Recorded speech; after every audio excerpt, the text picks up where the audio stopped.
ఒక అత్తగారు అంటే ఎందుకు అంటారంటే పొద్దే అత్తగారులని ఒక అత్తగారు భార్యాభర్తలు ఇద్దరు గొడవ పడుతూ ఉంటారండి. గొడవ పడుతున్నప్పుడు అత్తగారు ఏ విషయం దగ్గర ఇప్పుడు అదే తిరుగుతున్నాడనో తాగుతున్నాడని గొడవ పడుతుంటారండి భార్యాభర్తలు ఇద్దరు.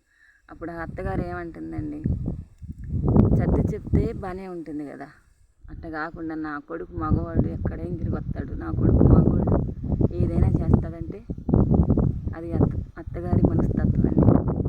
అదే వాళ్ళ కూతురు ఫోన్ చేసి, అమ్మా మీ అల్లుడు వేరే వాళ్ళతో తిరుగుతున్నాడు, మీ అల్లుడు తాగుతున్నాడు అని చెప్పంగానే ఏమంటుందండి ఆ అత్తగారే, అదేంది నా బిడ్డను వదిలిపెట్టి తిరగటానికి ఆయన ఎంత మగోడు అని అంటుందండి.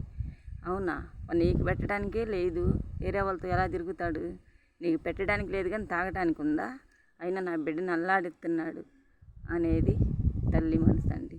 అంటే అత్తగారు తల్లిగారు ఆడవాళ్ళే, కానీ రెండు మనస్తత్వాలంటే ఇవేనండి. అత్తగారికి ఉండే మనస్తత్వం, తల్లికి ఉండే మనస్తత్వం.